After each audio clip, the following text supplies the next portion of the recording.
Yes, reka nizere ko mumeze neza, nizere ko mukomeye cyane muri amahoro, nta kibazo na kimwe gihari. Natwe turakomeye, turashima Nyagasani. Wowe utameze neza ikomeze kuri Nyagasani, niwe wenyine utanga amahoro yo mu mutima.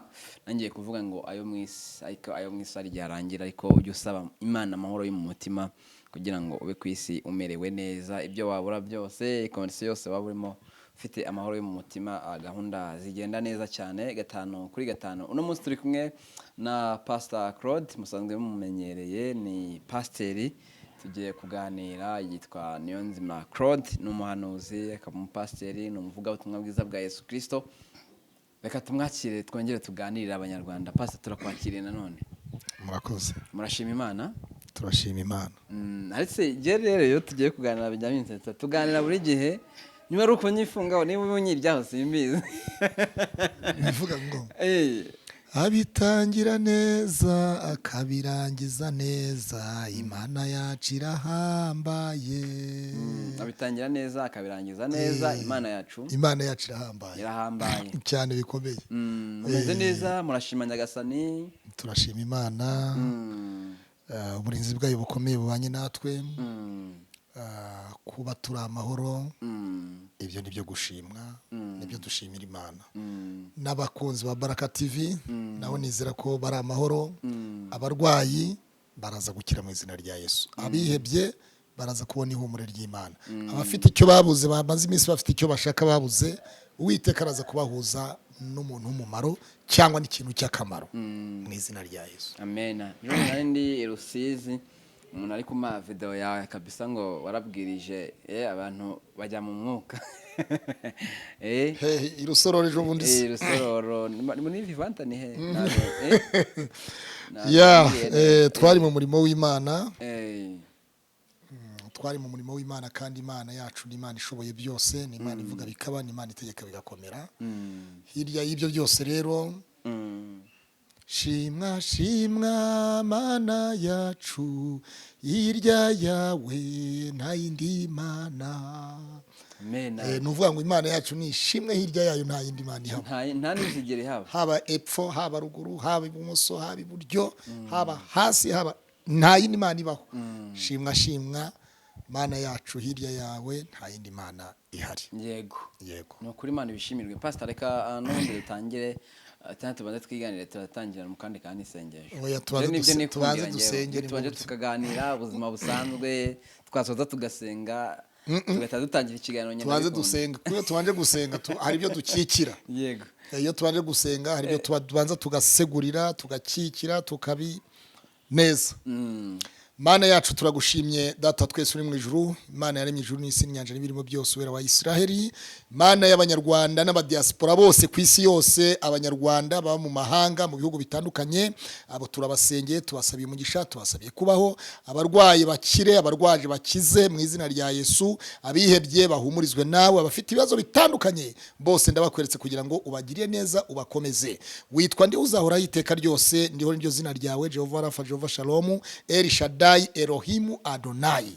Ngwino uganze kandi utegeke muri iki kiganiro kuri Baraka TV, abagiye kucyumva no kugikurikirana bose, reka Data twese bahumurizwe nawe mu izina rya Yesu dusenze twizeye. Amen. Amen. Imana ishimwe cyane. Hari niyamamare niyamamare niyamamare niyamamare niyamamare niyamamare niyamamare oh niyamamare niyamamare niyamamare niyamamare ayiwe ngo niyamamare niyamamare yemwe bitangira neza ikabirangiza neza, Imana yacu irahambaye. Aha, twagiye. Pastor, reka nkubaze. Yego. Reka ntuze ku nkwepa, bwashize wagiye unkwepa. Ubaho mu buzima wishimiye? Mbaho mu buzima nishimiye.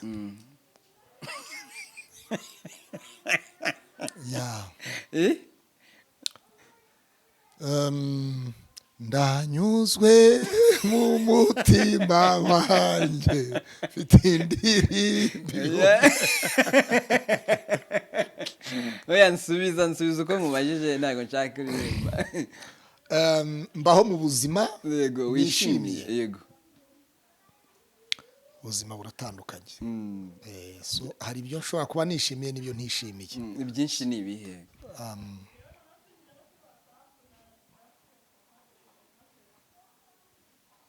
So ubuzima, harya ubuzima niyo mibereho. Byose biba imibereho ni imikorere ni imiki iyo ni imibereho. Ubuzima nabyo biza muri ibyo byose. Ubuzima bushamikiye imibereho ni 50-50 ni 50%. 50%. Imibereho ubuzima nishimiye ni 50%, ubwo ntishimiye ni 50%. Yego. Hari ubwo utishimiye se wagizemo uruhare ku buryo bituma utabyishimira kandi wabigizemo uruhare?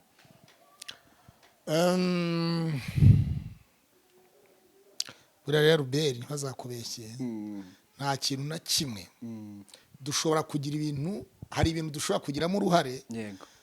Bya biri bavuga ngo umuntu akandagira mu ruzi rwita ikiziba. Yego. Urabyumva neza? Ushobora gukandagira mu ruzi rwita ikiziba, ukazashiduka rwa ruzi rugutembana, Imana ikagukuramo kubera yuko ikigufiteho umugambi. Yego. Hari ibyo nagizemo uruhare. Yego.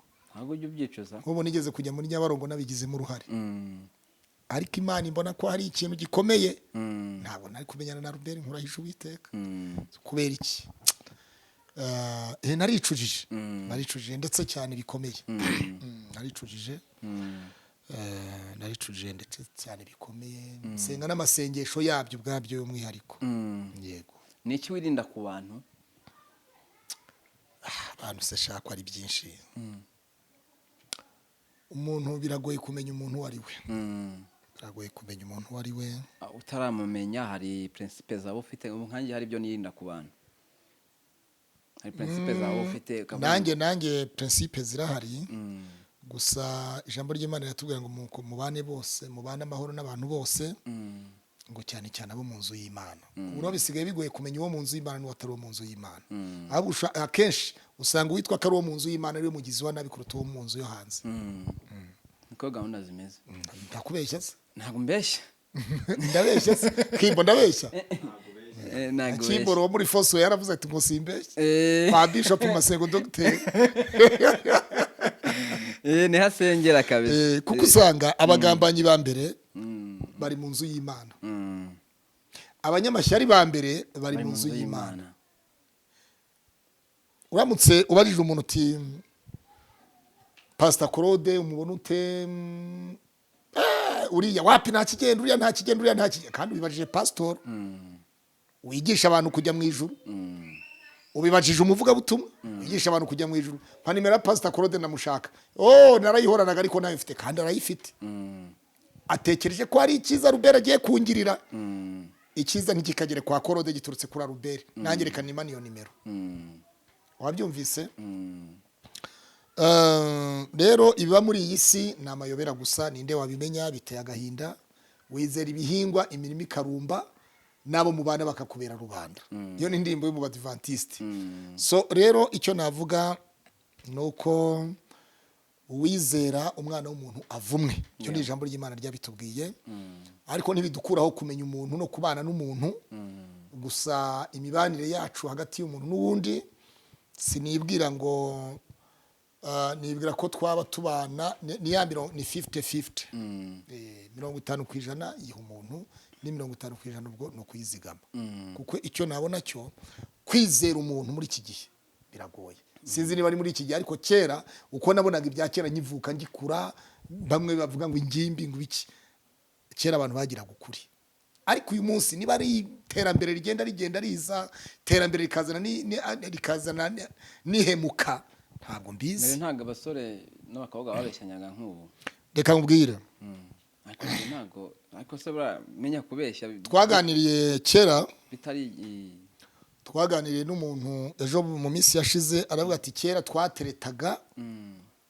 Ati n'abandi i Kigali narakundanye naragiye ahantu mu bukwe i Butare, nkabona umukobwa i Butare tukikundanira. Nta telefone zabagaho ngo turavugana kuri telefone. Nta email zabagaho ngo turandikirana kuri email. Atahubwo kuko nabaga nzi yarambwiye ko asengera muri kiliziya i Butare, cyangwa ari umudivantiste asengera mu badivantiste b'ingoma i Butare, cyangwa se ari umwadeperi wo mu Matyazi i Butare. Ati icyo gihe narandikaga nkajya muri gare ya Nyabugogo. ati nkajya muri gare ya ni umuntu ufite umugore Yego. baranabanana n'ubu nari nabasuye mu minsi yashize ati najyaga muri gare Nyabugogo nkandika urwandiko nkandikaho ngo kanaka ADPR aha naha umudugudu seriri iyi n'iyi segiteri iyi n'iyi nkandikaho gutyo serire segiteri urabyumva noneho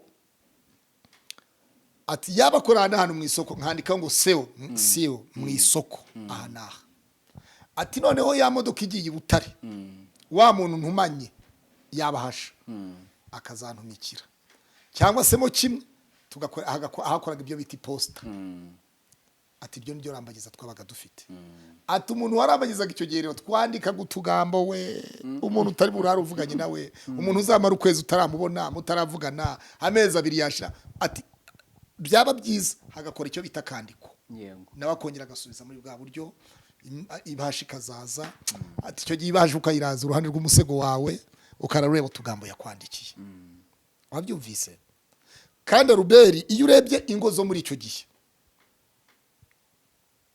tuvuze ngo hari izisenyuka cyangwa izasenyutse ntizishobora kurenga 15%. Izo muri icyo gihe 15%. Ariko ingo z'iki gihe ni 75 ingo zo muri iki gihe izisenyuka uyu munsi wa none 65% ni izisenyuka. Ukibaza urwo rukundo rwo kubaka rurahari ese abantu babazi ibyo bagiyemo umwe ababizi undi atabizi umwe abafite icyararikiye akeneye kurundi niba ari umukobwa afite icyararikiye ku muhungu umugore akeneye icyararikiye ku mugabo cyangwa se umugabo afite icyo akeneye ku mugore cyangwa ku mukobwa rero ugasanga muri icyo gihe ugasanga ab'icyo gihe bararushaga kiza abo uyu munsi yego hari aho ujya usanga wararyarye uwo mwabanaga wowe ariko kubanza oya ntahari kubanza kubitekerezaho cyane none se ngusubize ibyo ntatekereje ntahari kuko nta nubwo nashasiye watanze na divorce sinanayisabye sinanayirotaga sinanayitekerezaga nanizi ko gucumura bibaho nanizi ko gucumura umuntu acumura umuntu akora amakosa ariko iyasaba imbabazi akababarirwa rero jewe nta ruhare nabigizemo nta ruhare nabigizemo kuko ibyabaye byose namubwije ukuri ahubwo we yarandyarye we yarafite icyo nshakaho nge ntazi ko ngenzi ko nshaka umugore yego ibyo rero byasigiye igikomere gikomeye cyane ku buryo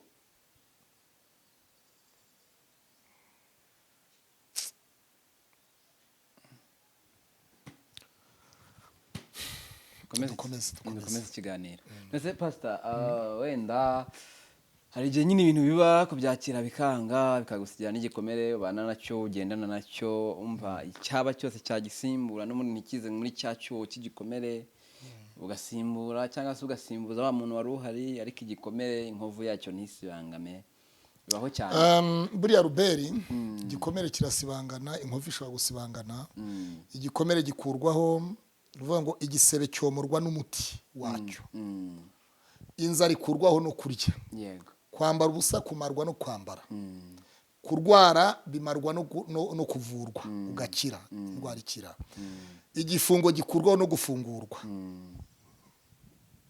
ideni rikurwaho no kwishyura ubukode bumarwa no kubaka iyawe ubuseribateri bukurwaho no gushaka ubugumba bumarwa no kubyara kuba umwizerwa bitangwa no kwihana so ubuhemu bukurwaho no kwihana amakosa amarwa no kwicuza rero urumva nta kidakira nta n'imvura idahita biterwa ahubwo n'uburyo iyo mvura yaguye ariko uko yagwa kose nta mvura idahita rero n'igikomere kirakira mpamvu nari ninjiye muri ibyo nubwo mbonye bigukomeretsaho gato niko naje ariko ntago ari ubwa mbere narinje njya ninjira mu ino nzinga n'ishya kandi ngusanga hano we n'akadogo ntihazi ino nzinga n'iki uzayibamo kugeza ryari pastor wagize ibikomere ku buryo udashobora kuvuga utereka nicungure cyangwa nicunguze undi mugore wakwicungura ariya no kubyara kwicungura no kubyara yego ukavuga utereka nshaka ko twabana nk'ubuzima ntunzinganira icya pastor uzayibamo kugeza ryari Imana ifite PS Imana irabizi kandi izi n'igisubizo nge ntacyo mfite ubu nonaha nibura hari ubushake ugira ku buryo Imana yashyigikira ubwo bushake buhari rwose reka nkubwize ukuri ndi umuntu kandi umuntu umwe yaravuze umuntu umwe yagiye gushesha ibigori kuri mashini yagiye gushesha ibigori kuri mashini asanga yapfuye none haravuga ati ariko se iyi mashini ko yapfuye none ibi bigori ndabishesha hehe urabyumva neza noneho aravuga ati iyi mashini rero ikeneye gukorwa ikaba nzima urumva rero iteka moteri ikora ari uko hari ibyisya wabyumvise neza kiboro wabyumvise iyo moteri idakora ingese ziraza ariko iyo moteri ikora ingese ntizishobora kuboneka kuri moteri rero ubwo igihe umufasha azaba yabonetse moteri izaba nzima waje ingese wabyumvise neza igihe cyose ni ukubwira ngo Yesu urwana Yesu nsindira Yesu nsindira Yesu nsindira Yesu nsindira Yesu nsindira ubushake burahari umufasha rero naboneka urabyumva neza ubushake buba buhari ariko no kuvuga ngo Yesu nsindira Yesu nsindira Yesu nsindira Yesu ndwana Yesu ndwana Yesu ndwanira dushobozwa byose na Kristo duha imbaraga uko niko Paulo yavuze nge sinabishobora urumva nge sinabishobora ariko Yesu arabishoboye ibyo ntashoboye Yesu niwe ubishoboye cyane rwose ariko nyine sha uwo mufasha arakwiye rwose kugira ngo avure iyo ngeze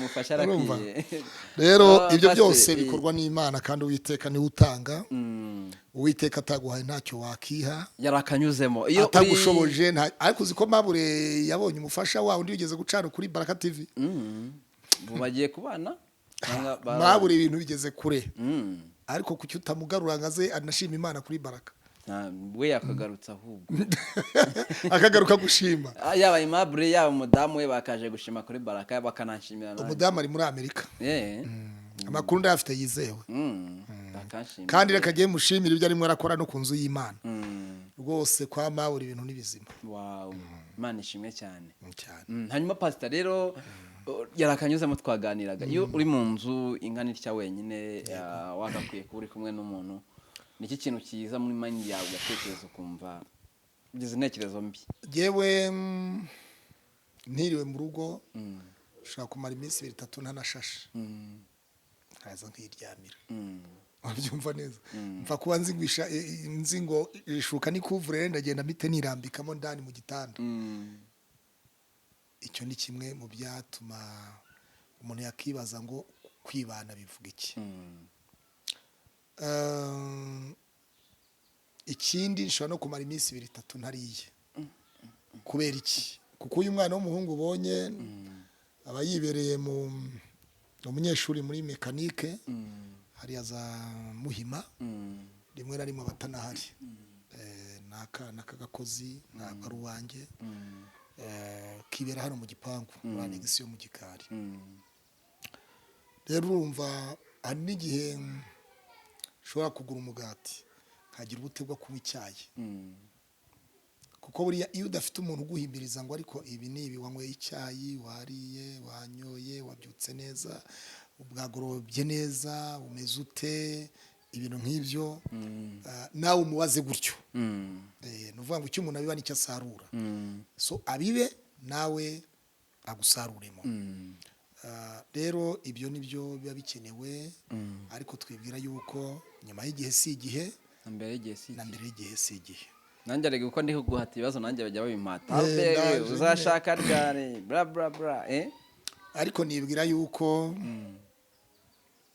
ihumure ry'Imana ryo rirampumuriza niringira yuko nizera yuko umunsi umwe Imana izanyiyereka isanzwe inyiyereka mu buryo bumwe cyangwa ubundi ariko ubwo bw'umufasha bwo hari umunsi iziyerekana mu gihe cyayo yego yego Imana iziyerekane kabisa mu gihe cyayo ubundi rero ikore ibikwiye mu gihe tuganire rero ijambo ry'Imana nyango bamaze kumenyera ko turi kuganira twiganira ku ijambo ry'Imana ukadusangiza ku by'umwuka wera yagusizemo none tubahaye ikaze. Murakoze cyane.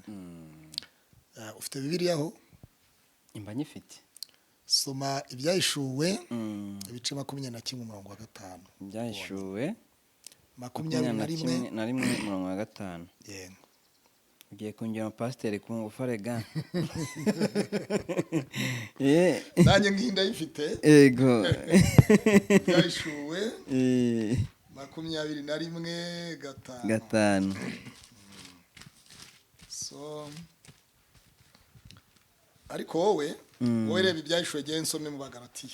Yego.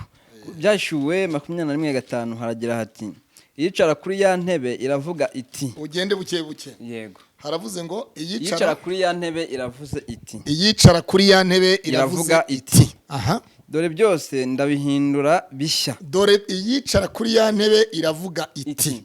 Dore byose ndabihindura bishyashya. Bagakomeza ati kandi iti andika kuko ayo magambo ari ayo kwizerwa nayo kuri. Okay. Iyicara kuri ya ntebe iravuga iti. Dore byose ndabihindura bishya. Kandi iti andika ayo magambo nayo kwizerwa kandi nayo kuri. Abagalatiya 4:30 havuze ngo iki? 4:30 haravuze ngo mbese ibyanditswe bivuga bite? Biravuga biti senda inshoreke n'umuhungu wayo kuko umuhungu w'inshoreke atazaraganwa n'umuhungu w'umugeni. Amena. Yesu ashimwe cyane. Yesu ahimbaze. Iri jambo ryo mu byahishuwe 21:5. Aya ni amagambo Imana yahaye Yohana. Iramubwira ngo dore byose ndabihindura. Iramubwira ngo andika uti dore byose ndabihindura bishyashya. Mu yandi magambo hari ibintu biba bishaje, bya bindi bishaje bikurwaho bigasimburwa n'ibishyashya. Vuga ngo nibyo. Vuga ngo amina. Uyu munsi wa none Ruberi ni umusore.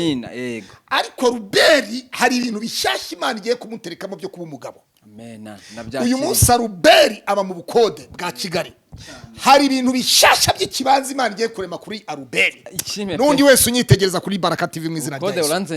Hari ibintu bishyashya Imana igiye kubaka bundi bushyashya kuri Baraka TV.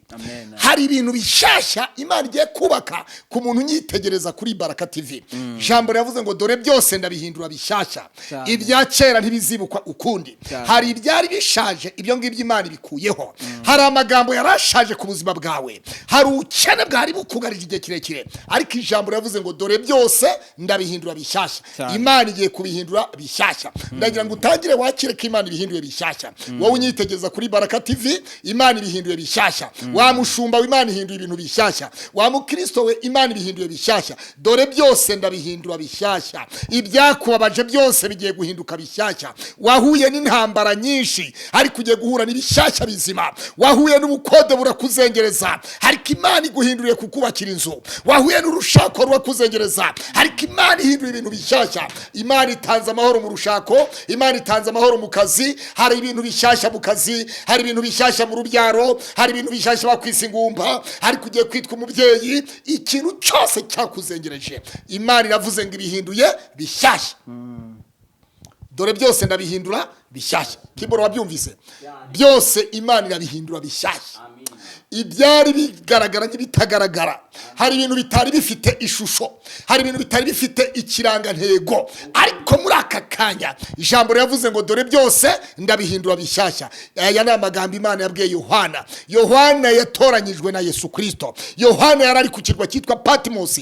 Hanyuma igihe yari kuri Patmos bamutekana, bagerageza kumutekana mu ngunguru y'amavuta. Reba gufata amavuta, bagafata umuntu bakamujugunyamo, wamara kujugunywa mu ngunguru y'amavuta, amavuta bakayacanira kabisa, amavuta kabira. Uko niko nawe umaze igihe kirekire mu bigeragezo. Hari ibyagucaniriye, wacaniriwe wacaniriwe n'ubukode, wacaniriwe n'uburwayi, wacaniriwe n'amadeni, wacaniriwe na divorce, wacaniriwe n'abadayimoni, wacaniriwe na karande, wacaniriwe n'akazi, akazi karagucaniriye ariko ntabwo wahiye, ubukene bwaragucaniriye ariko ntabwo wahiye. Bibiri ivuze ngo iki? Iravuze ngo dore byose Imana irabihindura bishyashya. Hehe data, dore byose Imana irabihindura bishyashya. Ibyakugeragezaga humura bigiye guhinduka bishyashya. Ibyari ibigeragezo, ibyari intambara, ibyari amatiku, ibyari karande zagiye zikwizingiraho, uyu munsi wa none Imana ibihinduye bishyashya. Uri umudamu uranyitegereza, umugabo akorera umushahara ariko umushahara ntabwo uwuzi, awutwara mu bandi bagore. Aba bagore nibo bazi umushahara, aba bagore nibo bazi amavuta meza, aba bagore nibo bazi parufe nziza, aba bagore nibo bazi hoteli nziza, aba bagore nibo bazi gukora ku mafaranga, ariko wowe ntabwo aya mafaranga uyazi. Ariko hari abagore bigize indari kwa zindayi zo gutwara ingo z'abandi. Bene abo ngabo nta mutima bagira, nta bitekerezo bagira, ibyabo ni ukujya utw'abandi, kandi bahora mu marira menshi, bahora bakeneye amafaranga. Sheri uzi ko naburaye, sheri uzi ko nabuze amafaranga, sheri uzi ko nta n'igihumbi ifite, sheri uzi ko nta bitanu ufite, sheri bigende bite, sheri turahurira hehe se, sheri ndagukumbuye, ndagukumbuye. Ubwo arimo aramushyiramo ikintu gituma umugabo abasha gufatwa cyane, kandi ni umugabo w'umugore. Cyo kintu cyumvise neza cyane, ndi kucyumva. Ariko ijambo riravuze ngo dore byose Imana irabihindura bishyashya. Wa mudamu umara igihe kirekire amarira menshi ku gisasiro cy'iwawe, yewe umugabo wawe ahora mu kazi ariko ntabwo uzi umushahara wiwe, ariko Imana iravuze ngo ibihinduye bishyashya. Ndategeka Kristo, ndategeka amavuta y'Imana aza yinjire mu rushako rwawe, ndategeka umugisha w'Imana uze winjire mu rugo rwawe. Dore byose Imana irabihindura bishyashya. Ibyabaye ibigeragezo ku buzima bwawe, ntabwo uzi umunezero w'urushako, ntabwo uzi umunezero w'umugabo uko abandi bashaka, ntabwo uzi umunezero wa mugabo we. Nawe hari n'abagabo batajya bagira ijambo mu rugo rwabo cyane. Umugore akumva yahora ategeka umugabo, akumva umugabo atavuga cyane, akumva ahubwo ari we wavuga, umugabo akavuga ngo ndiyo madamu, ndiyo madamu, ndiyo madamu, ndiyo madamu, ndiyo madamu, kugira ngo yiyorobeke, kugira ngo yiyorobeke cyane. Bene barwiyorobetse rero, perezida w'urunini ukunda kuvuga ngo abiyorobetse. Rero bene abo bameze batyo, abameze batyo intego yabo si ukubaka, ahubwo ni ugushaka inzira yo gusenya. Ni ukugira ngo umugabo avuge gato cyane, ubundi umuriro uhite waka. Ariko turifuza umugisha w'Imana uture mu ngo za buri muntu wese, ugere mu rugo rwa buri muntu wese. Yesu Kristo atambagire muri urwo rugo, Yesu Kristo atambagire muri icyo gitanda cyanyu, Yesu Kristo atambagire mu byumba byanyu, Yesu Kristo atambagire aho mutuye. Imbaraga z'Imana n'icyubahiro cy'Imana reka kiza kigeri iwanyu. Dore byose Imana irabihindura bishyashya. Hari intonganya muri urwo rugo umaze igihe kirekire cyane. Uzi ko hari n'abantu bajya mu cyumba kimwe, umugore akaryama areba ivure, n'umugabo akaryama areba ku rwuriro. Icyo kintu wacyumvise cyane. Cyangwa se umwe yahindukirira uwundi, undi ntashaka no kumva impumeko, ntashaka no kumva umwuka w'impumeko w'umwe muri bo. Yaba umugore ntabikeneye, yaba umugabo ntabikeneye. Kubera iki? Kandi barangiza bamwe muri bo bagira hanze bati tuzajya mu mwuka rimwe. Wabyumvise? Ijuru ryahumuye we, haleluya, amena. Wabyumvise? Ariko rusiribana mu mutima, rurasiribana. N'umudamu ambwiye ati ngiye umugabo yaguze imodoka ariko sinshobora kuyikandagiramo. Umudamu yakubwiye ko umugabo yaguze imodoka ariko atayikandagiramo. Kubera iki? Hari icyamubabaje. Wabyumvise neza? Hari icyababaje umutima w'uwo mudamu. Yego. Uwo mudamu hari ibikomere afite mu mutima. Ibyo bikomere rero nta wundi wabyomora uretse Kristo Yesu. Cyangwa se mo kimwe uyu mugabo ni ukeneye kugira ngo byibuze acire bugufi uyu mudamu. Amubwiye ngo narakubabaje. Erega abadamu buriya banezerwa vuba, baba baravuba ariko bakagarukana vuba. Kubera iki? Bibiliya avuga ngo bameze nk'inzabya zoroshye, inzabya zoroshye. Rero mu bubakanye umwe muri bo iyo hatabayeho kwihanganirana ngo habe ijambo rivuga ngo sorry mbabarira. Yego. Mbabarira iyo adatuye mu rugo rero ni imiguruko, ni ibitutsi, ni amacandwe, ni imivumo, ni ibiki byose, ni inyuro zo mu miryango, ni inyuro z'umwe igihe kiniki nawe wakoze ibi nawe wakoze ibi nawe wakoze ibi, umwe wese abandigamo mu rugo. Nta mugore urubonekamo, nta n'umugabo urubonekamo, ahubwo bose baba imiguruko, bose baba abagabo. Ari imiguruko. Aba ari imiguruko. Iyo miguruko rero ijambo riravuze muri Byashuwe 21:5 ngo yicaye kuri ya ntebe iravuze ngo dore byose ndabihindura bishyashya. Amen.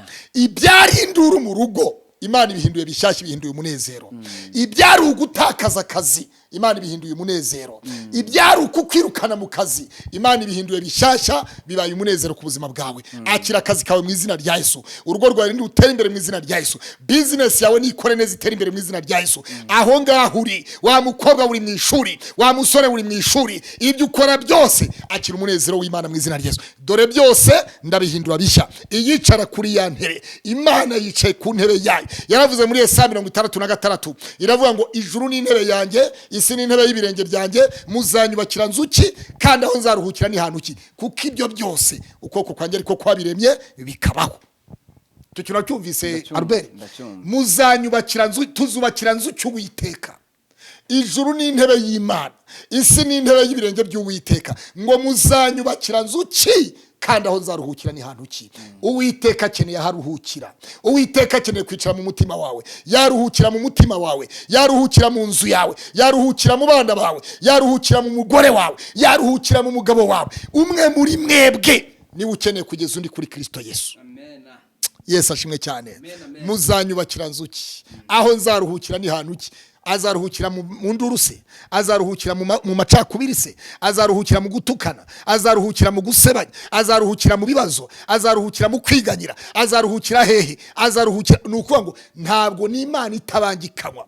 Ntukiremere ibishushanyo bibajwe cyangwa ibisa n'ishusho yose iri hejuru mu ijuru, Uwiteka atazakubara nk'utacumuye. Ntukiremere igishushanyo kibajwe cyangwa igisa n'ishusho yose iri hejuru mu ijuru. Hari abantu biremeye ibishushanyo mu mitima yabo basimbuza Imana, kandi Imana yitwa Imana rurema, yitwa ndihizahora hiteka ryose. Iyicaye kuri ya ntebe iravuga aya magambo iti dore byose ndabihindura bishyashya. Akira ibintu bishya mu izina rya Yesu. Akira ibintu bishya mu izina rya Yesu.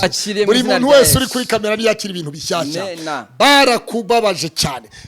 Dawidi yaranditse aravuga ngo bambabaje kenshi, bahinze no ku mugongo wanjye ariko ntibawushoboye. Bambabaje kenshi, bahinga no ku mugongo, bahigerageza guhinga no ku mugongo wanjye ariko ntibabyibashije. Iryo jambo waryumvise? Naryumvise. Ari n'amagambo Dawidi yavuze. Aravuga ngo bambabaje kenshi, bagerageje no guhinga ku mugongo wanjye, bahinga ku mugongo wanjye kugira ngo bawuhindure intabire yabo ariko ntibabibashije. Mwene data nkubwire ngo bakubabaje kenshi, ni wowe ubazi, ngewe nzabange nawe uzabawe. Wa mugore uzabawe, wa mugabo uzabawe, wa musore we, wa mukobwa we, abawe urabazi. Ariko bakubabaje kenshi, bagerageje guhinga ku mugongo wawe kugira ngo bawuhindure intabire yabo ariko ntibabibashije cyane. Muri aka kanya Uwiteka guhire kandi aguha umugisha. Uwiteka kugarukeho, atugarukeho twese. Ubwo agenda abandi nawe ntagusige, nanjye ubwanjye ntasige. Bambabaje kenshi, bahinze no ku mugongo wanjye ntibabibashije. Barabigerageje ntibabibasha. Bashatse guhingisha amasuka ku mugongo, bashatse guhingisha amapiki ku mugongo wawe, bagerageje guhingisha amapiki ku mutwe wawe, baguhekesheje ibintu byinshi ariko Uwiteka yabaye Imana rurema, yabaye Imana nyamana. Bibiliya iravuga ngo nuko Yesaya yaranditse, Yesaya 10:27 aravuga ngo uwo munsi imitwaro baguhekesheje izakuva ku bitugu, izamarwa no gusigwa. Uwo munsi imitwaro baguhekesheje izakuva ku bitugu kandi izamarwa no gusigwa. Gusigwa bisobanuye iki? Gusigwa ni ugusenga, ni ugusengerwa. Hari isengesho ukeneye, sengesho ryo gusigwa, sengesho ribohora, sengesho ribohora ibyawe. Ibyawe hari aho bizirikiye, ibyawe hari aho babihambye ahantu. Yewe n'ifoto yawe barayitabye, yewe n'imyambaro yawe bayihambye ahantu, baguheka ku mugongo wabo, bagutwaza igitugu. Ariko ijambo yavuze ngo bagerageje uwo munsi imitwaro baguhekesheje izakuva ku bitugu izamarwa no gusigwa. Gusenga ni ubwo buzima, gusenga ni imibereho. Nta use kusenga, nta sengesho ry'umunyagara ribaho mwene data. Uko wasenga kose bivuye ku mutima, Imana irakumva. Ari usenga sakuza ngo yorororo, ari nusengera mu mutima atavuze, ari nusenga bucece, igikuru n'ukubwira Imana rurema kandi Imana yumva. Ni Imana yumva, ni Imana ishoboye byose, ni Imana irebera hose icyanimwe. Uwiteka yaravuze ngo kuko umwami Imana yabwiye Yesaya ngo kuko umwami Imana izantabara. Yesaya niko yavuze, kuko umwami Imana izantabara nicyo gituma ntamwara, nicyo gituma nkomera mu maso yanjye hakamera nk'urutare. Kuko umwami Imana izantabara. Umwami Imana azagutabara. Ntabwo ari so uzagutabara, ntabwo ari nyoko uzagutabara, ntabwo ari bene wanyu bazagutabara. Ufite urubanza, ntabwo se azaza kuruburana, ntabwo nyoka azaza kuruburana. Oya, ni umwami Imana izagutabara mu rugo rubanza. Wowe ugitegereje muri iyi kamera, turimo turarebana amaso mu yandi. Umwami Imana avuganye nanjye ngo agiye kugutabara. Agutabaye mu rubanza ufite, aragutsindiye. Agutabariye mu kazi bari bakwirukanye, agutabariye mu urushako rwari rusenyutse, agutabariye muri fiancé yaricitse yarigiye, agutabaye muri divorce, aragutabaye. Uhora ukora buri gihe deception, ariko umva uko ijambo rivuze, kuko umwami Imana izagutabara nicyo gituma utazigera umwara. Ntabwo uzamwara nubwo abantu bakumwaza, ariko so Uwiteka uzabukumwaje. Uwiteka ntazakumwaza, Uwiteka ntazabikora, Uwiteka ari kumwe nawe. Byose arabihindura bishyashya, ngo dore byose ndabihindura bishyashya. Yesaya arandika aravuga ngo dore ndarema ikintu gisha. Imana ibwira Yesaya, iramubwira ngo dore ndarema ikintu gisha, none ko kigiye kwaduka ninde wabimenya? Kugira ngo utavuga ngo nari nsanzwe nkizi, ushaka kuvuga ngo wari usanzwe ukizi cyangwa wari waracyumvise. Oya, ntacyo wari uzi, ni ikintu gishyashya. Ntiwari ukizi, oya, ni ikintu gishyashya. Dore ndarema ikintu gisha, none bwo kigiye kwaduka ninde wabimenya? Iryo ni ijambo rihuye n'iryo mu byahishuwe, iryo riri muri Yesaya. Mu byahishuwe ngo iyicaye kuri ya ntebe iravuga iti, iragira iti dore ndabihindura bishyashya. Wabyumvise? Dore byose Imana irabihindura bishyashya. Ndifuza ko buri muntu wese ibintu bihinduka bishyashya. Ndifuza ko buri muntu wese warurwaje, reka ibintu bihinduke bishyashya, bakubona uri muzima. Wari ufite ikibazo, umaranye inda igihe kirekire cyane, wasamye inda irengeje amezi 9 yo kubyara, barakuroze, barakuzinze, ariko bigiye kuba bishyashya, babone wabyaye mu izina rya Yesu. Umaze igihe kirekire upanga ubukwe, bwarapfuye, barabwishe, ariko reka ngutangarize, ugiye kurekura invitation, bongere babone ibintu bishyashya, wakoze mariage. Dore ndarema ikintu gisha, none ko kigiye kwaduka ninde wabimenya? Kugira ngo utavuga ngo nari nsanzwe mbizi, utazabyirata, utazavuga ngo yewe ngo nari mbizi, nari nzi kwiki kihari, nari nzi kwiki kizaza, nari nzi kwiki kizaba gutya. Ntabyo uzi, ni ikintu gishyashya. Umukire umwe, aka kantu reka ngavuge kiboro aze kiba, ariko nkubwira ibintu kata ntubikate. Aka kantu umukire umwe yarari kumwe n'umugaragu wiwe. Umugaragu, umukire abwira umugaragu ngo ariko iyo Mana uhora usenga, iyo Mana itagusubiza ni Imana nyabaki. Yego.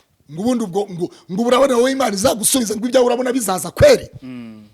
Umugaragu aramusubiza ngo boss, aramubwira ngo databuja, Imana si wowe, Imana si so, Imana si mama wakubyaye, si nyoko wakubyaye, ahubwo Imana ni data wa twese. Aramubwira ngo aho ibyawe byanyuze niho n'ibyanjye bizanyura. Uko kandi wakumvise kiboro, aho ibyawe byanyuze, aho igisubizo cy'ibyawe cyanyuze niho n'ibyanjye bizanyura. Ndatangariza buri muntu wese rero, aho iby'abandi byanyuze basubizwa, niho n'ibyawe bigiye kunyura usubizwa. Aho abandi batsindiye imaza, niho niza ugiye kuzitsindira. Aho abandi bakoreye mariage, niho nawe ugiye gukorera mariage. Aho abandi bubakiye amazu, niho nawe ugiye kubakirwa inzu. Aho abandi barambagirijwe, niho nawe ugiye kurambagiriza. Aho abandi baboneye akazi, niho nawe ugiye kukabonera. Aho iby'abandi byanyuze, niho n'ibyawe bigiye kunyura. Haleluya. Tuvuge ngo amina. Amina. Sifa kwa Bwana. Amina. Sema haleluya. Amina. Sambariza haleluya. Haleluya. Sema haleluya. Aho iby'abandi byanyuze, niho n'ibyanjye bizanyura. Aho ibya Ruberi bizanyura niho n'ibya Kiboro bizanyura. Aho iby'umukire runaka byanyuze niho ibya Claude bizanyura. Aho ibya Pote runaka byanyuze niho ibyanjye bizanyura. Aho ibya Bishop byanyuze niho ibya Kanaka bizabura. Aho iby'abandi byanyuze niho n'ibyawe bizanyura. Haleluya. Amen. Iyicaye kuri ya ntebe iragira iti dore byose ndabihindura bishyashya. Imana igiye kubihindura bishyashya. Amen. Akira mu izina rya Yesu. Icyo ngicyo umaze igihe kirekire ushaka, washatse ubwene gihugu igihe kirekire ntiwabubona, ariko Imana iravuze ngo ugiye kububona. Washatse urubyaro igihe kirekire bakwise ingumba, ariko ugiye kwakira urubyaro, ariko igihe kirageze kandi kirasohoye. Ibyo wibwiraga wowe ubwawe ntabwo ari iby'Imana yibwira. Erega uko abantu bibwira ntabwo ari ko Imana yibwira. Twasomye icyanditswe kiri mu Bagalatiya 4:30. Havuze ngo ibyanditswe bivuga iki? Biravuga ngo sendi ishoreke n'umuhungu wayo, kuko umwana w'ishoreke atazaraganwa n'umwana w'umugeni. Jambo waryumvise? Sendi ishoreke n'umuhungu wayo, kuko umwana w'ishoreke atazaraganwa n'umwana w'umugeni. Ayo n'amagambo Sara yabwiye Aburahamu. Sara, igihe Aburahamu na Sara bari bageze mu gihe cyo gusaza, bari kwisezerano, batinze kwisezerano rivuga ngo kuko ngo ijambo Imana yavuganye nawe Aburahamu izarisohoza. Ariko imyaka ibaye myinshi, Sara abwira umugabo we, aramubwira ngo ariko washatse umukobwa akaba inshoreke. Babyumva ko umugore ari ubisabye umugabo. Ubyisabiye umugabo. Sara ni ubyisabiye umugabo. Kubona ngewe ntateze kubyara. Erega iby'Imana yatubwiye ni byinshi, ariko ntabwo ndimo ndabibona. None rero aho kugira ngo nzapfe cyangwa uzapfe tutabyaye, shaka inshoreke kuri ge ikubyarira umwana. Abraham aragenda ashaka witwa Hagayi w'umunyegiputakazi. Aramuzana amubyaraho umwana witwa Ishimayeli. Ishimayeli amaze kuvuka, intambara ziba zitangiye kubaho.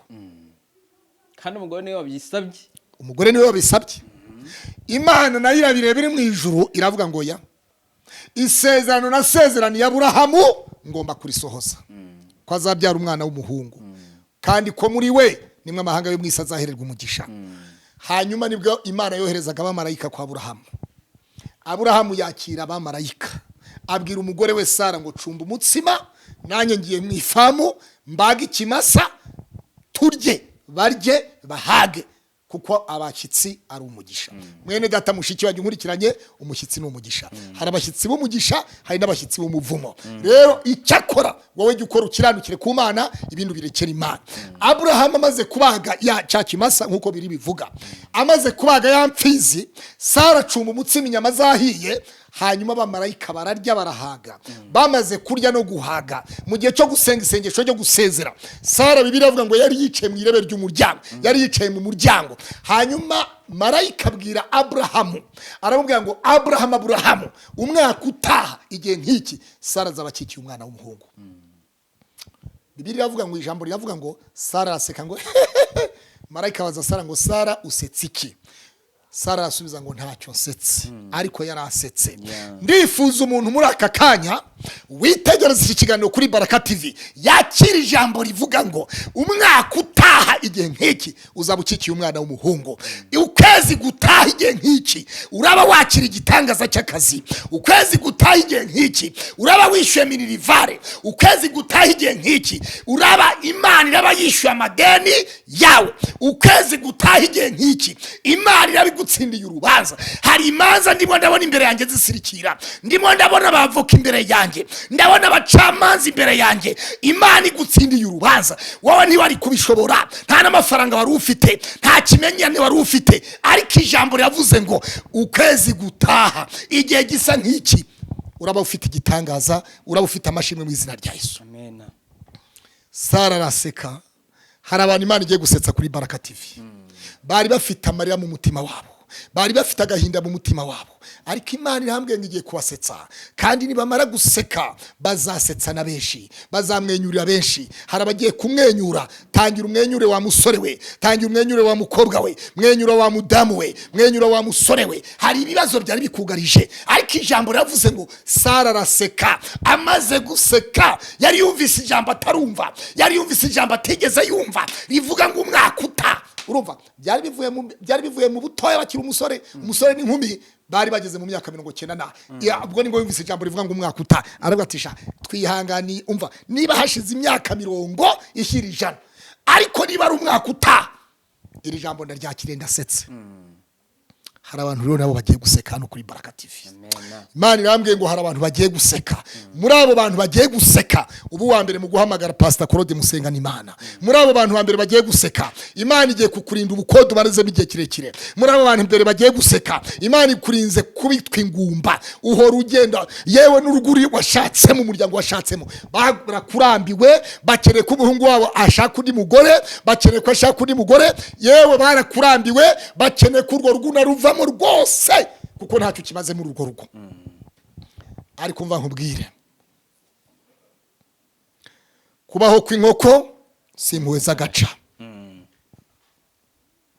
Kubaho kw'inkoko simpuwe z'agaca. Inkware y'inyabugingo itorera mu itongo ry'uwayihigaga. Inkware y'inyabugingo itorera mu itongo ry'uwayihigaga.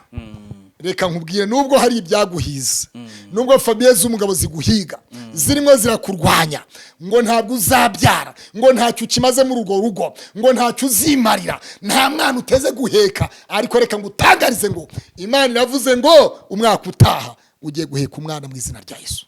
Uraheka umuhungu hari abandi bagiye guheka abakobwa abandi baheka abahungu akira guheka mu izina rya Yesu.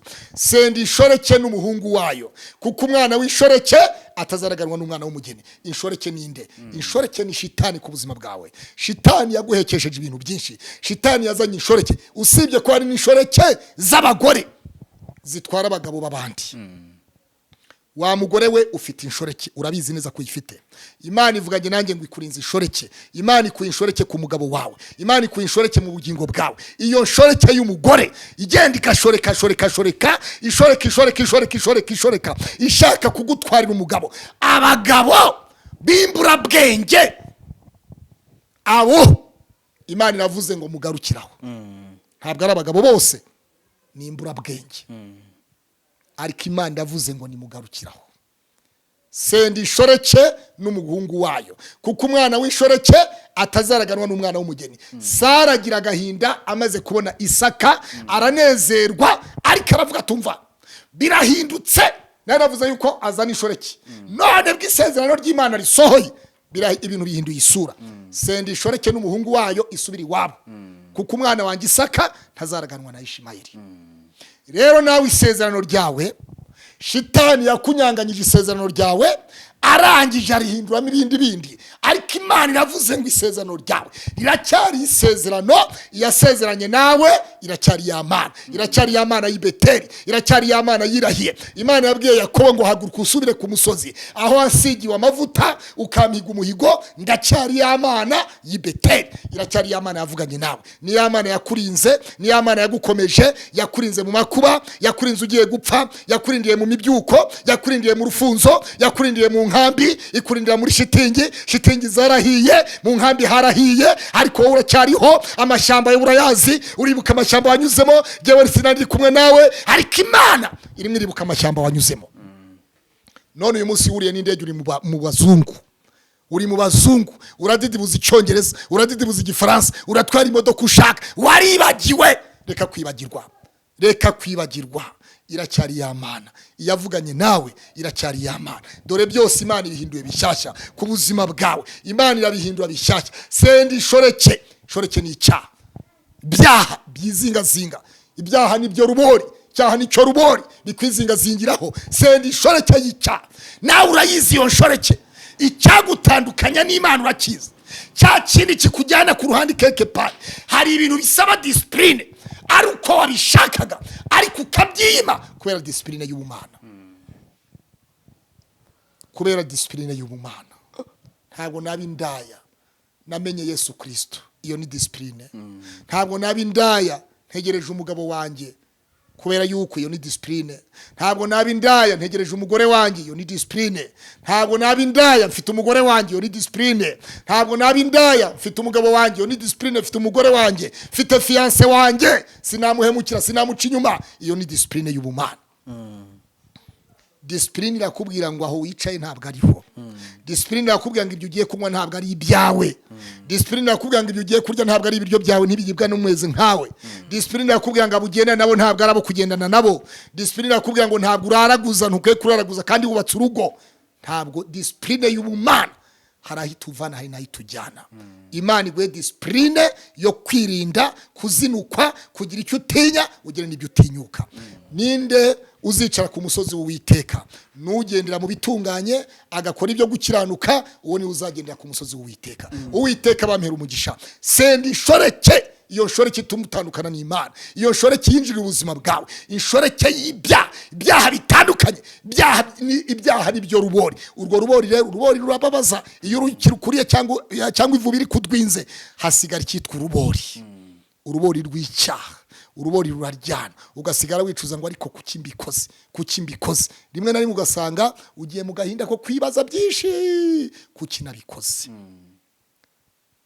Ubu nk'uyu mugabo wishe umugore we Kimisagara ejo bundi, ubu arimo aribaza niba afite umutima utekereza, niba ari yanyweye ibiyobyabwenge ariko ubu byamushizemo, ubu arimo aribaza burundu bw'umwihariko koko kuki nabikoze. Ese namuhoye iki? Ese kuki nagira imbabazi abana banjye?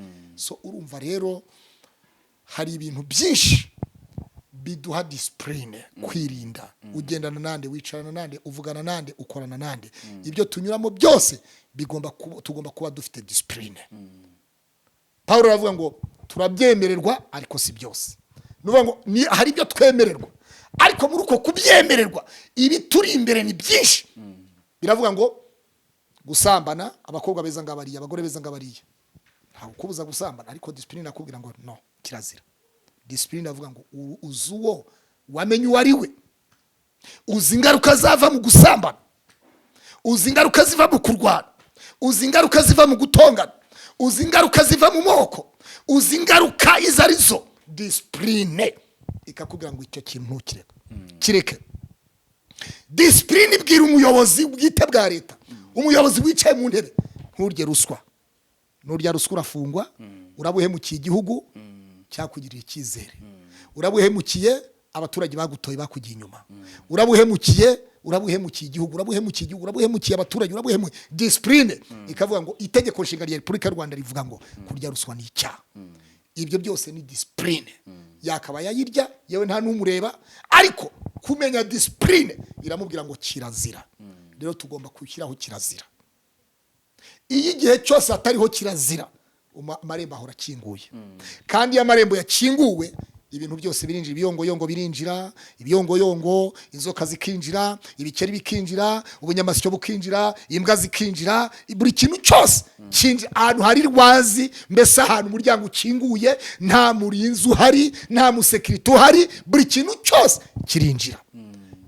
Shyira rero umuzamu ku buzima bwawe, shyira discipline ku buzima bwawe.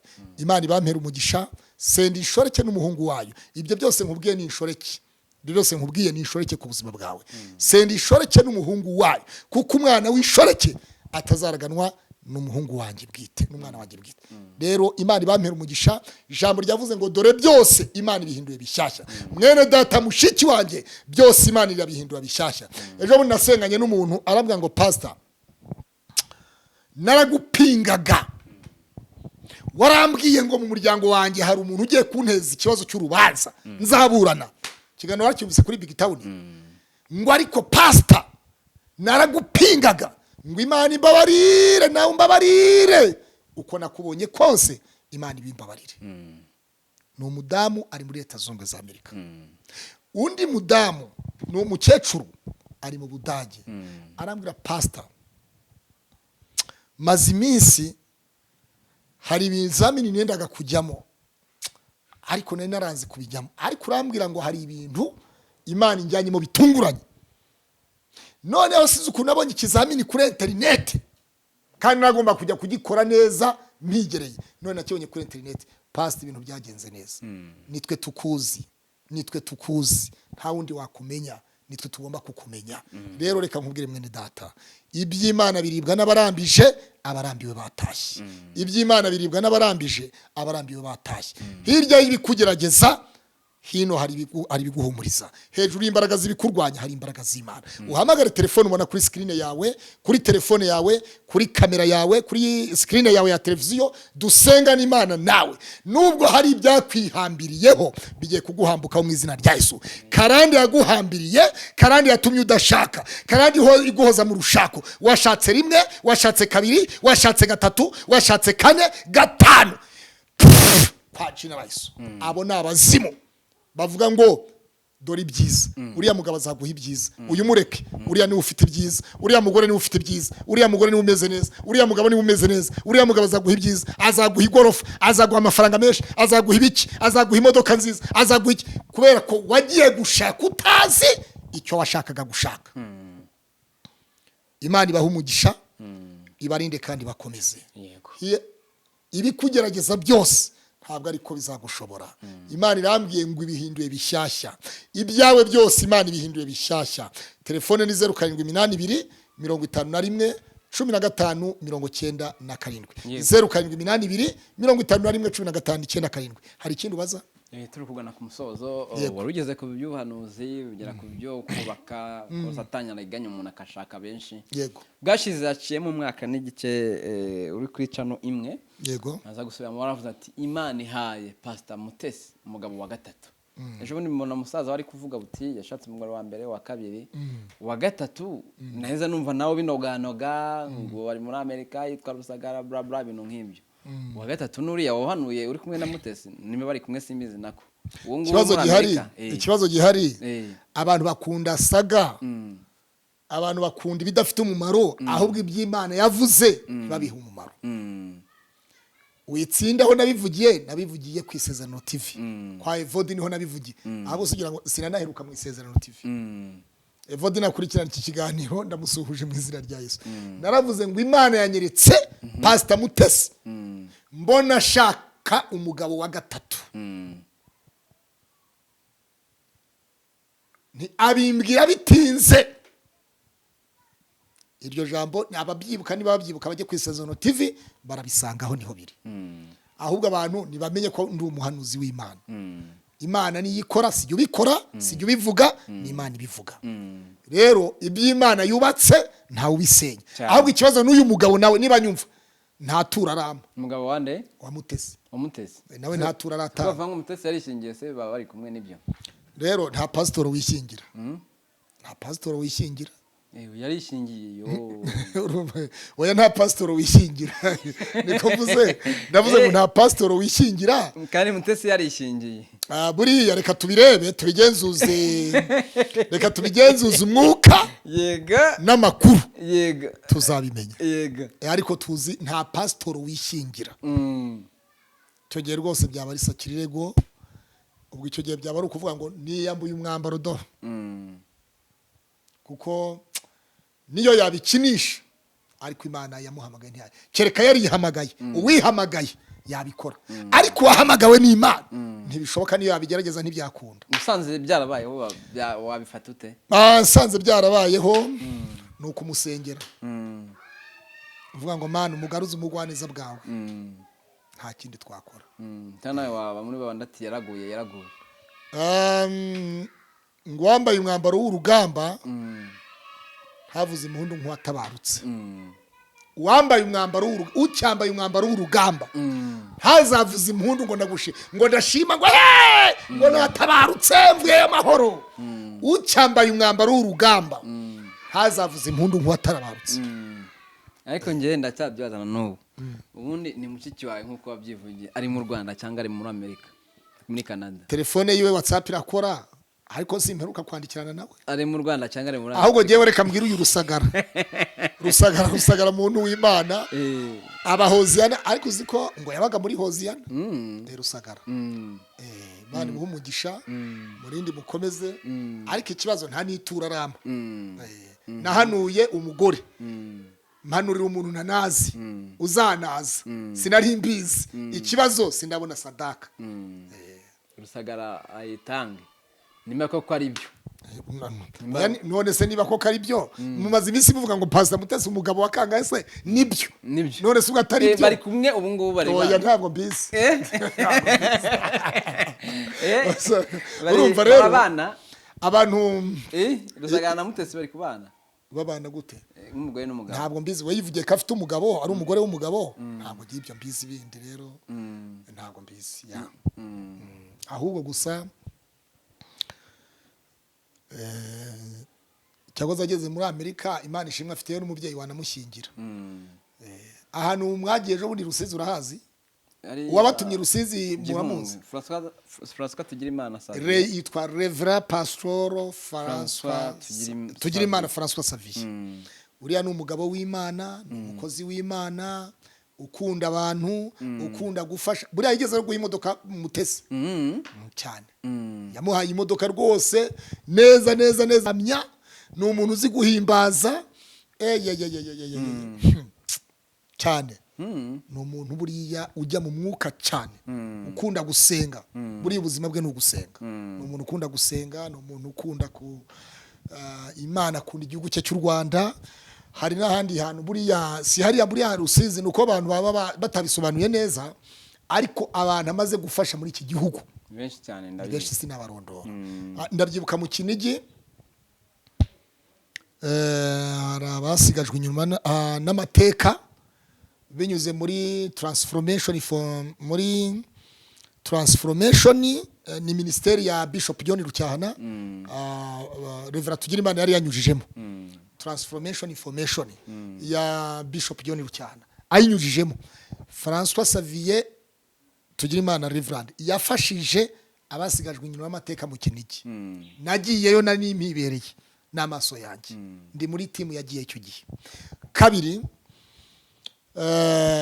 wa mwana w'igare wo ku Kibuye niba ari ku Kibuye ni ku Kibuye wundi wakoze umuhanda wa wundi wakoze umuhanda uramwibuka neza ndamwibuka uriya Reverend Tugirimana ari mu bantu wa mbere bamusapotinze byihuta wabyumvise neza wa mwana wa wundi nyine ku Kibuye wakoze umuhanda wanagiye gusuzanya kwa President Republika n'undi watoye uruhinja rugahita rupfa ahandi nanone hari ahandi mu murenge wa Munyiginya mu murenge wa Munyiginya hano i Rwamagana yubakiye inzu ufite ubumuga bwo kugenda yicaye witwa John wabyumvise rero Reverend Savier iki kiganiro nukibona nukuri I salute you Imana iguhe umugisha ikwagure igigwa byinshi byo gutanga kandi ntukagire akavuga ngo uruhimbi rwanyu ntukabure ibyansi by'amata biteretseho byuzuye ariko mubwiye natwe tugurira imodoka tujye urakabyara ubyaje inka oya mubwiye tugurira imodoka tubeke kugenda n'amaguru kutamubwira imodoka yatunze nyinshi muri iki gihugu oya mubwiye imodoka zayigura yacu gira yacu ahubwo ikibazo reka mubaze kuki Rusizi yatumye abantu atambwiye ubundi nige muvugizi nagomba kuba umuvugizi wa solution hari pastor Theodeta yarahari Theodeta ntabwo yari kumara ibyo byumweru bingahariyo ni umudamu kandi w'abana so urashaka akugura imodoka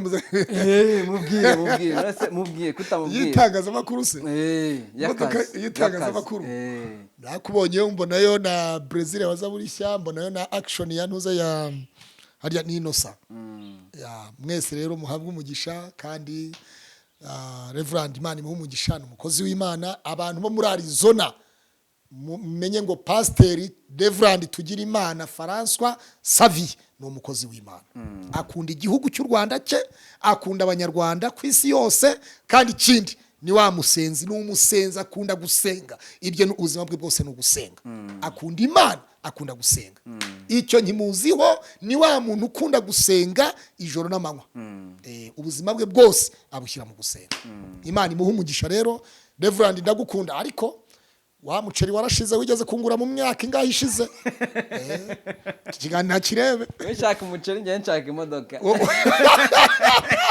oya ntawe oya wari umuceri witwa basoma turayizi basmati ndayizi y'abahinde urayizi neza rero niyo mpamvu muvuze umuntu wese ashimira uwamugabiye undi agashimira uwamuhaye inka nanjye rero shimiye Savier n'Imana imukoresha n'ibyo imukoresha byose kandi ikindi ni databuja yambereye umukoresha buriya na Pastor Mutesi twakoraga muri nuza muri banke wabyumvise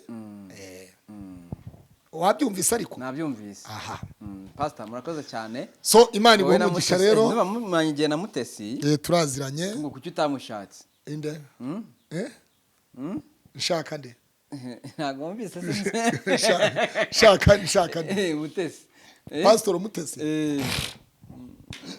oya Imana ibigenza uko ishaka Imana igenza ibintu ibigenza uko ishaka inzira z'Imana zirenze igihumbi ari kiganiro nabonye abantu bari kuvanga ngo bashatse kumutereta biranga ngo nashatse kumutereta biranga oya mama icyo kiganiro wabonye yagikoze nabi ahubwo hari kiri kuri Kwizera Yesu TV ni ikinyamakuru cy'umupasiteri witwa Kanyabigega Cyrus nawe ari muri nawe ari muri Amerika Mutesi twageze dukorana ikiganiro avuga ati ahubwo jewe Claude yandangiraga abagabo kandi je nawe nta mugore yagiraga wabyumvise jewe rero namwifuza neza Mutesi yageze kwifuza noneho ko wamurongora ibyo tubyihore dusenga Imana si dushoje oya reka tubanze tureka gusaza hasigaye ikise reka yigeze yifuza ko wamurongora biranga umva tubyihorera ibyo ngibyo tubyihorere mwiza ariko Pastor kwaje reka kumbeshya kama makuru nk'umwana w'Imana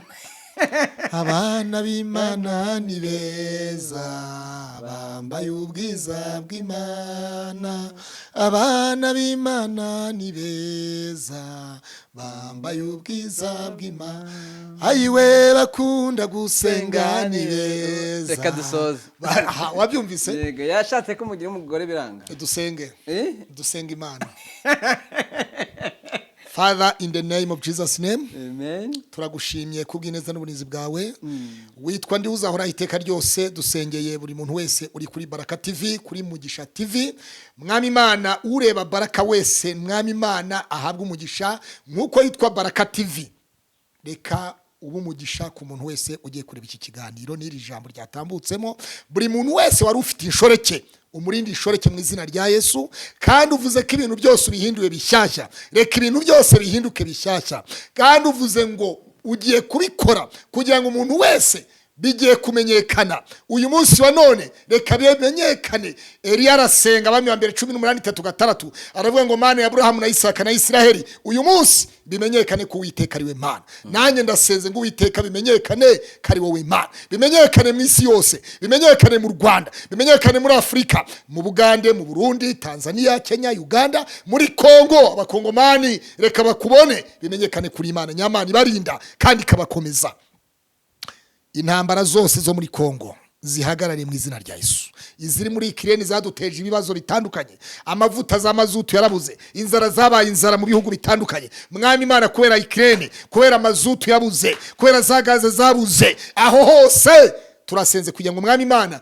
na intambara ntizizashira kireka ibyahanuwe n'urupfu cyangwa Yesu agarutse bitsembwe na Yesu ibyo byose reka bitsembwe mu izina rya Yesu nsengeye buri muntu wese rero witegereza iki kiganiro nabandi bazakibona abagikorera share abakora like abakora subscribe kugira ngo Mwami Imana bazajye bahora ibiganiro by'iyicano babibona babyitegereza abo ndabasengeye mbasabiye umugisha Mana uri busengane nanjye wese uri buhamagare telefone kugira ngo sengane nawe Mwami mfite ijya gukeneyeho hari ibyamugoye hari ibyo ahetse imitwaro igihe kirekire ahetse ibibazo igihe kirekire karane zimubaye igihe kirekire barenda kumwirukana mu kazi abandi bafite imanza abandi babuze ibyangombwa abo bose abandi bafite abarwayi mu buryo butandukanye abandi bafite ababa muri za gereza mu magororero abo ndabasengeye urakoze Kristo kubyumva no kubikora sabye umugisha nize kubyumvise kandi ubikoze nanjye ubwanjye ntabarye izina rye rihabwa icyubahiro senze nize mu izina rya Yesu Kristo umwami wacu amen amen